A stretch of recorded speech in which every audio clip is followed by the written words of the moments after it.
Hello, today I'd like to give you a little bit of an introduction to quantum hardware. Computers come in many forms. There are familiar ones like computers, laptops, tablets, and even your smartphone. There are less obvious computers like those that control robotic arms or your microwave, the hundreds in your car, satellites, even smart refrigerators and thermostats. Computers are all around us and they come in many forms. Yet there are now quantum computers. Why is it that all of these myriad devices are actually quite similar when quantum computers are so different? The classical devices are all different variations of the same technology with very similar ways of programming them. They are merely different trade-offs. A satellite needs reliability because you can't repair it easily, and the rays from the sun are very damaging without Earth's atmosphere to protect it. Microwaves need very little storage or speed, so they are optimized for low cost.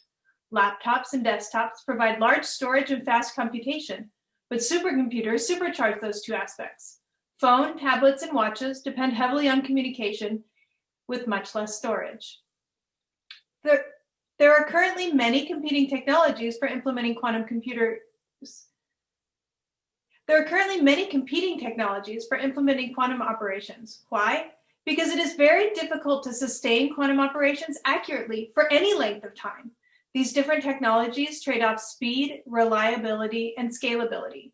Ion trap machines have taken an early lead because they depend on very mature laser technology, allowing them to leverage decades of development in that area. For small systems, they have fast communication between qubits, and the manufacturing is more consistent. However, it is hard to build a large machine, and they are slow, 1,000 times slower as other technologies. Superconducting technologies leverage the decades of development in silicon used for classical computers. However, they are much larger than ion trap machines. These just show a few of the examples of technologies being used to implement quantum technologies. Thank you.